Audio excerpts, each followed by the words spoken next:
morning, my dear students. So the last class was disappeared due to the lightning. There was no light. So today we are going to discuss the further topics of the second chapter, constitutional design. Second chapter or third chapter, whatever you can say. In the new book it is the third chapter, and in the old book, in the old book it is the third chapter. In the new book it is the second chapter. So class, today we are going to start the topic struggle against apartheid. Apartheid, what is apartheid? Apartheid के बारे में आप लोगों को बताया था. Apartheid ये एक ऐसा प्रोसेस है, ये अपार्थीड कहते किसको हैं, ठीक है. लास्ट क्लास में मैंने आप लोगों को बताया था, फिर से मैं डिस्कस कर लेता हूँ. कॉन्स्टिट्यूशनल डिजाइन में हम लोग पढ़ने क्या वाले हैं. कॉन्स्टिट्यूशनल डिजाइन में हम लोग पढ़ने वाले हैं किस तरीके से हमारा कॉन्स्टिट्यूशन बना. उससे पहले हम लोग पढ़ेंगे साउथ अफ्रीका के कॉन्स्टिट्यूशन के बारे में, क्योंकि साउथ अफ्रीका जो है वो दुनिया का सबसे नया डेमोक्रेसी है, ठीक है. दुनिया में सबसे नई डेमोक्रेटिक कंट्री जो है वो है साउथ अफ्रीका. तो उसी के बारे में हम लोग पढ़ने वाले हैं. अपार्थीड था क्या, जिसके बारे में मैंने लास्ट क्लास में आप लोगों से डिस्कस किया था. अपार्थीड ये एक तरह का प्रोसेस है, ठीक है, जो कि साउथ अफ्रीका में रह रहे ब्लैक लोगों के साथ, उनके साथ जो जिस तरह का उनके जो विरोध हो रहा था, उनके साथ जिस तरह का उनके साथ दुर्व्यवहार हो रहा था, उनके साथ उनको दबाया जा रहा था साउथ अफ्रीका में. किनके द्वारा? वाइट पीपल के द्वारा, वाइट सुप्रीमेसी के द्वारा. जो अंग्रेज लोग थे, साउथ अफ्रीका एक कॉलोनियल कंट्री थी, वहाँ पे अंग्रेजों का शासन था और बहुत सालों तक अंग्रेजों का शासन रहा है. और अंग्रेज लोग जिस तरीके से साउथ अफ्रीका के ब्लैक को दबा रहे थे, उनको सप्रेस कर रहे थे, सोसाइटी में उनको जगह नहीं दे रहे थे, ये पूरी कहानी उसी की है. तो लास्ट क्लास में हम लोगों ने नेल्सन मंडेला के बारे में थोड़ा सा पढ़ा था, ठीक है. आगे बढ़ते हैं. Struggle against apartheid. Apartheid was the name of a system of racial discrimination unique to South Africa. Apartheid क्या है? The name of a system. The name of the racial discrimination. Racial discrimination. भेदभाव. Discrimination against black people in South Africa.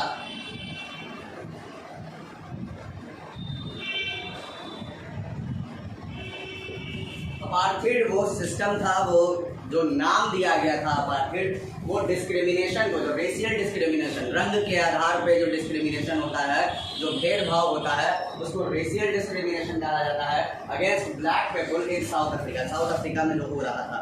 The white Europeans impose the system on south Africa. और white Europeans ने इन पे ये system impose किया था, इन पे लगाया था. During the 17th and 18th centuries, the trading companies from Europe occupied it with arms and force. 17th और 18th सेंचुरी, ठीक है. इस सेंचुरी में यूरोपियन कंट्रीज, जो ब्रिटेन थी और भी यूरोपियन कंट्रीज, ब्रिटेन के अलावा भी बहुत सारी यूरोपियन कंट्रीज ने साउथ अफ्रीका पे अपना दबदबा बनाया था. इन लोगों ने बाई फोर्स, बंदूक के दम पे इन्होंने साउथ अफ्रीका को अपना गुलाम बना लिया था, ठीक है.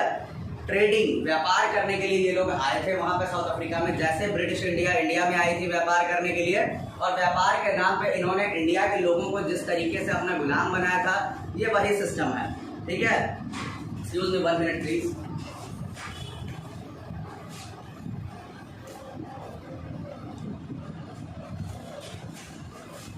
सो बच्चों, ये वही सिस्टम है जिस सिस्टम के चक्कर में इन लोगों को गुलाम बनाया गया था. ओके.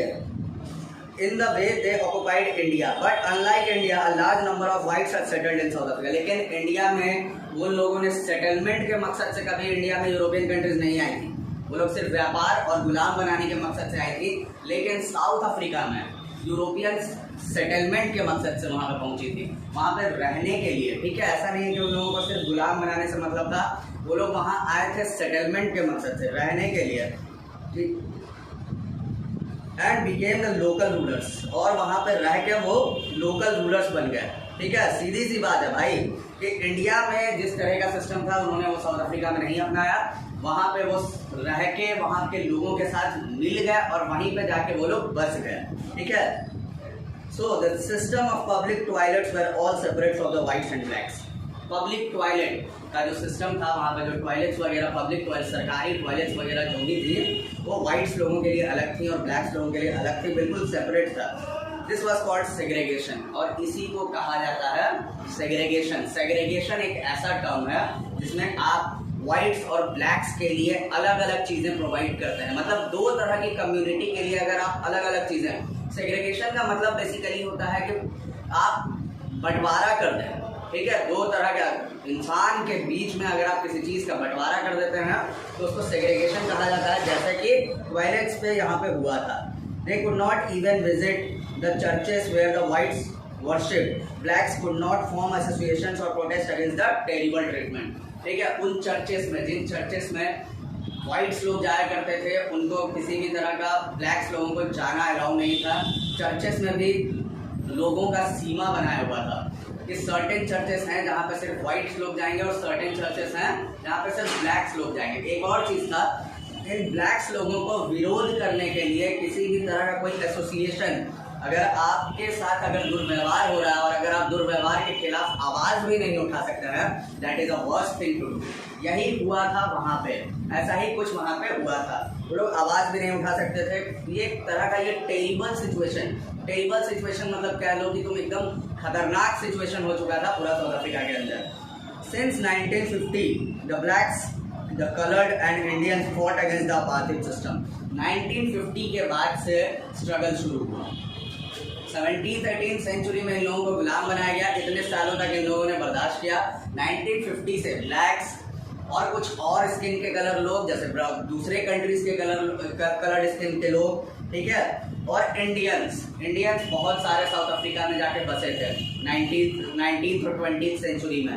तो ये इंडियंस जो कि साउथ अफ्रीका में रह रहे थे, उनके साथ भी दुर्व्यवहार हुआ था। तुमने सुनी होगी कहानी, गांधी जी साउथ अफ्रीका गए थे और गांधी जी के साथ भी दुर्व्यवहार हुआ था। अगर नहीं सुनी है तो मैं बता देता हूँ। 1915 में गांधी जी इंडिया आए थे, उससे पहले वो बहुत सालों तक साउथ अफ्रीका में थे।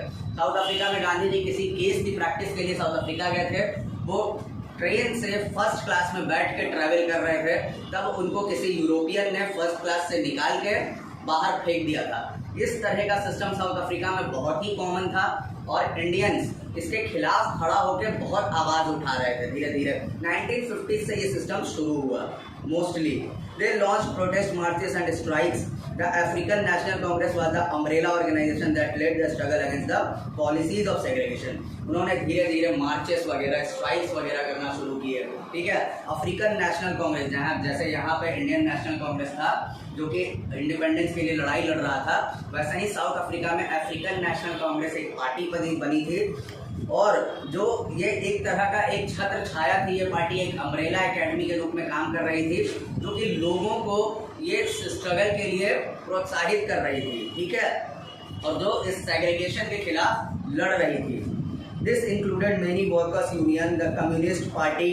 ये इसके अंदर बहुत सारे वर्कर यूनियन जो कि वर्किंग कम्युनिटी के लोग बनाते हैं, और कम्युनिस्ट पार्टी भी इसी अम्ब्रेला एकेडमी, मतलब समझ लो कि इसी अफ्रीकन नेशनल कांग्रेस के अंदर में के साथ काम करके इसके खिलाफ, इस सेग्रीगेशन के खिलाफ ये लोग आवाज उठा रहे थे धीरे धीरे। Many sensitive whites also joined the ANC to oppose apartheid and played a leading role in the struggle. ऐसा नहीं है कि सिर्फ यूरोपियन सिर्फ और सिर्फ उन पे किसी तरह का डिस्क्रिमिनेशन ही कर रहे थे सारे तरह का।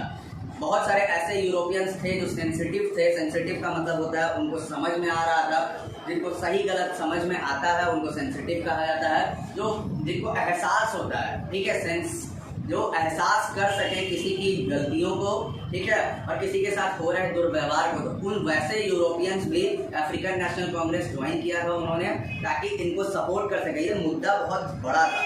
Several countries denounced apartheid as unjust and resist.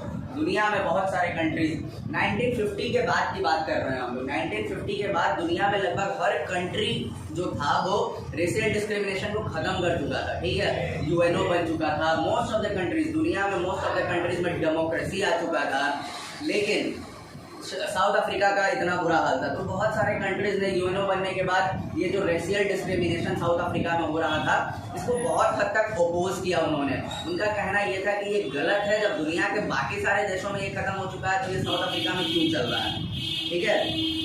But the white racist government continued to rule, detaining, torturing and killing thousands of black and colored people.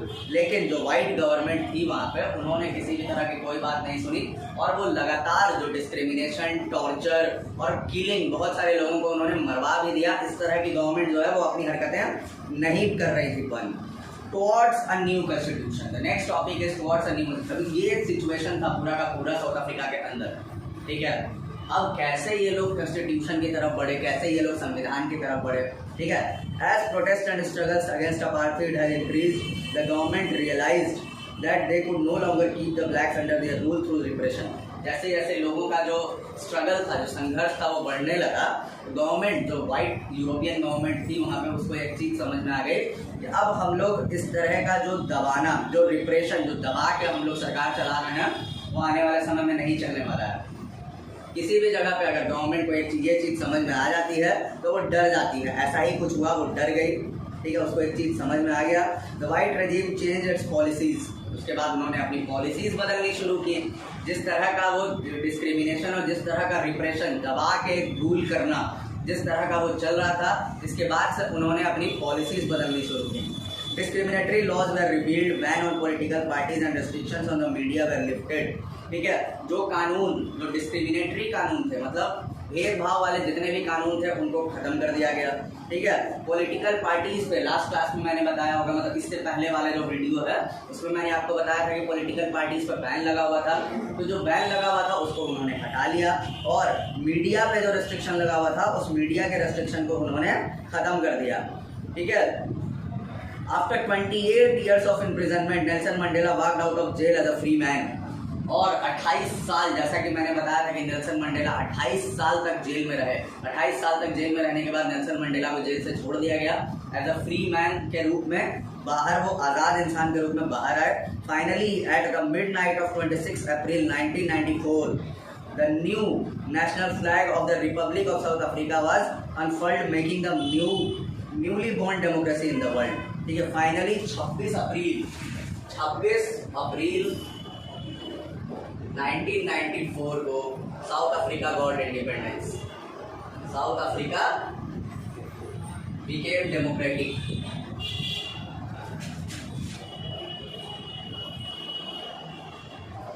South Africa became democratic. Finally 26 April 1994 को South Africa जो था वो क्या बन गया, democracy बन गया और दुनिया को एक नई डेमोक्रेसी मिली, ठीक है, एक नए देश के रूप में। The apartheid government came to an end, paving way for the formation of multiracial government। और apartheid government, जो गवर्नमेंट चल रही थी वो अपने उतर गई रास्ते से, ठीक है। उन्होंने अपना सिंहासन छोड़ा और एक नई सरकार जो कि मल्टी रेशियल गवर्नमेंट, जिसमें यूरोपियंस भी होंगे, वाइट्स भी होंगे, ब्लैक्स भी होंगे और जितनी भी कम्युनिटी होगी, ठीक है। मल्टी रेशियल का मतलब हुआ कि एक रेस नहीं, कई रेस के लोगों की सरकार, वो वैसी सरकार वहाँ पे बननी थी। अब how did they come about? Let us hear Mandela, the first president of South Africa, on this extraordinary transition। ये कैसे होगा भाई, जिस देश में इतने सालों तक लोगों पे दुर्व्यवहार किया गया हो, डिस्क्रिमिनेशन किया गया हो, इस तरह का कॉन्स्टिट्यूशन, किस तरह का, कैसे ये कॉन्स्टिट्यूशन बन के उभरेगा भाई, कैसे इस तरह का कॉन्स्टिट्यूशन बनेगा। तो नेल्सन मंडेला जो सबसे पहले साउथ अफ्रीका के प्रेसिडेंट थे, उस साउथ अफ्रीका के प्रेसिडेंट के बारे में, साउथ अफ्रीका के प्रेसिडेंट की ये पूरी की पूरी वर्ड्स है, ठीक है। वो क्या कह रहे हैं, उनकी एक स्पीच है, उस स्पीच के बारे में हम लोग पढ़ते हैं, ठीक है। उस स्पीच में उन्होंने किस तरह की कॉन्स्टिट्यूशन और किस तरह की सरकार का निर्माण करने का दावा किया है। Let's hear it. Historical enemies succeeded in negotiating a peaceful transition from apartheid to democracy, and exactly because we are prepared to accept the inherent capacity of goodness in the other, ठीक है। Historical enemies, जो हमारे पुराने जो दुश्मन रहे हैं, ठीक है, उन्होंने इस चीज़ को नेगोशिएट किया है बातचीत के थ्रू। इस पीसफुल एक शांति वार्ता पे हम लोग पहुँचे हैं, ठीक है। क्यों पहुँचे हैं, क्योंकि हम लोग जो हमारे अंदर, ये साउथ अफ्रीका के प्रेसिडेंट जो नेल्सन मंडेला थे, फर्स्ट प्रेसिडेंट, उनकी वाणी है, क्योंकि हमारे अंदर जो अच्छाइयाँ हैं, हम अपनी अच्छाइयाँ को अपने अंदर शामिल करते हैं और उन अच्छाइयों और उस नेगोशिएशन को मिला के हम लोग एक नए गवर्नमेंट के निर्माण की तरफ हम लोग बढ़ेंगे। ये साउथ अफ्रीका के प्रेसिडेंट का कहना था। My wish is that south Africa never give up on the behalf of goodness. उनका कहना यह था कि मेरी आशा ये है, मेरी ख्वाहिश ये है कि साउथ अफ्रीका के लोग और साउथ अफ्रीका कभी अपने अंदर की अच्छाई को नहीं भूलें। ठीक है, आपके अंदर जो भी अच्छाई है कृपया उसे याद रखें और ये एक अच्छे कल की तरफ हमें लेके जाएगा। That they cherish in the faith of human beings is the cornerstone of our democracy। और हम लोग इंसानियत की तरफ जो ह्यूमन बींग्स जो एज अ ह्यूमंस के रूप में हम लोग जो एक दूसरे को चेरिश करें, स्वागत करें एक दूसरे का, और यही एक नए डेमोक्रेसी का नींव का पत्थर होगा। नींव का पत्थर का मतलब होता है एक स्ट्रॉन्ग पॉइंट। उनका कहना ये था कि अब जो नई डेमोक्रेसी जो आएगी वो एक तरह से समझ लें कि आप इंसानियत के नाम पे आएगी, ना कि डिस्क्रिमिनेशन के नाम पे। जिस तरह का उन लोगों ने डिस्क्रिमिनेशन किया है हमारे साथ, ऐसा कोई ज़रूरी नहीं है कि हम भी उस तरह का डिस्क्रिमिनेशन उनके साथ करें। ये था नेल्सन मंडेला के words. After the emergence of new democratic South Africa, black leaders appealed to fellow blacks to forgive the whites for atrocities they had committed while in power। जब नई सरकार बनी तो ब्लैक्स के जितने भी लीडर्स थे, जो साउथ अफ्रीका में ब्लैक गवर्नमेंट के जितने भी लीडर्स थे, उन्होंने अपने लोगों से इस बात का ये किया, उस बात के लिए लोगों को कहा कि आप भूल जाएं जिस तरह का डिस्क्रिमिनेशन आपके साथ वाइट लोगों ने किया है। एट्रोसिटीज़ का मतलब होता है बुरी चीज़ें, जिस तरह की बुरी हरकतें उन लोगों ने हमारे साथ की हैं, आप उसको बिल्कुल भुला दें।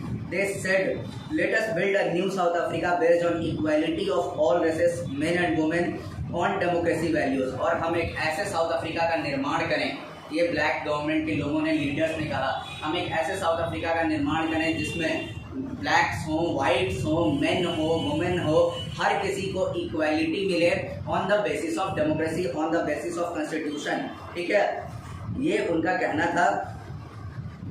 Africa based on all races, men and women, on democratic values, social justice and human rights. समाज में हर किसी को न्याय मिले और ह्यूमन राइट्स, इंसान के राइट्स को प्रिजर्व किया जाए। साउथ अफ्रीका में हम लोग ऐसी गवर्नमेंट बनाते हैं। The party that ruled through oppression and brutal killings and the party that led to freedom struggle sat together to draw up common constitution। और अब जिस तरह की जो सरकार जो बनने वाली थी, ये जो सरकार बनाने के लिए वो लोग जिन्होंने उन पर डिस्क्रिमिनेशन किया था, जो भेदभाव किया था, और वो लोग जो डिस्क्रिमिनेट हुए थे, जिनके साथ भेदभाव हुआ था, अब वो दोनों कम्युनिटी के लीडर्स बैठे और उन्होंने एक नए कॉन्स्टिट्यूशन के निर्माण करने के लिए कदम बढ़ाया। एक नए कॉन्स्टिट्यूशन का निर्माण करने के लिए ये लोग साथ बैठे। 2 साल का डिस्कशन चला और डिबेट चला, और दुनिया में जो one of the finest constitution होता है, संविधान होता है, वो निकल के आया इस डिस्कशन से। ठीक है, this constitution give up it's citizens the most extensive rights available in any country. और ये जो कॉन्स्टिट्यूशन बना, ये दुनिया में अपने सिटीजन्स को राइट्स देने के मामले में one of the best constitution बना। सबसे बेहतरीन राइट्स साउथ अफ्रीका के सिटीजन्स को दिए गए, चाहे वो वाइट्स हो, ब्लैक्स हो, मेन हो, वुमेन हो, रिच हो, पुअर हो, हर किसी को बराबर साथ मिला। This constitution gave its citizens most together they decided that in the search of solution to the problems nobody should be excluded। उनका कहना ये था कि किसी प्रॉब्लम के सॉल्यूशन खोजने के लिए किसी को भी छोड़ा नहीं जा सकता, हर किसी को मिला के चलना होगा। Okay, nobody should be excluded, no one should be treated as demon। और किसी भी इंसान को, ठीक है, दैत्य के रूप में, राक्षस के रूप में देश के अंदर नहीं देखा जाएगा। सबसे बड़ी बात यह थी कि लोगों के ये इन सब भावनाओं को क्यों फैलाया जा रहा था, क्योंकि लोग जो थे साउथ अफ्रीका के अंदर, वो जो वाइट सुप्रीमेसी जो उन पे डिस्क्रिमिनेशन किए थे, कहीं उनको राक्षस के रूप में ना देखें, किसी भी तरीके से उनको बुरा ना फील, उनको बुरा ना बनाएं। ठीक है, एविल, उनको बुरा एक स्ट्रक्चर जो होता है कि इंसान के मन में एक छवि बन जाती है, तो उस छवि को मिटाने के लिए ये सब बातें बोली जा रही थी। ये सब इंक्लूड किया गया है कॉन्स्टिट्यूशन में। They agreed that everybody should become part of the solution, whatever they might have done represented in the past। और ये भी कि पास्ट में भले ही उन्होंने कुछ भी किया हो, आज जो कॉन्स्टिट्यूशन, आज जो देश का निर्माण साउथ अफ्रीका में होगा, वो सब कुछ साथ लेके चलेगा।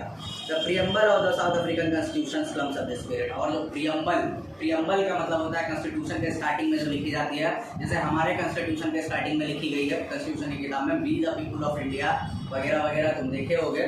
तो उस प्रियम्बल में ये सारी चीज़ें एकदम साफ साफ लिखी गई ताकि लोगों को बराबर हक मिले। सो क्लास, आई होप आप लोगों को साउथ अफ्रीका की कहानी बहुत अच्छे से समझ में आई होगी। ठीक है, आज के क्लास में बस इतना ही। ठीक है, साउथ अफ्रीका किस तरीके से एक अपार्थीड से डेमोक्रेटिक कंट्री तक पहुंचा, ये पूरा चीज़ आई होप आपको बहुत अच्छे से समझ में आया होगा।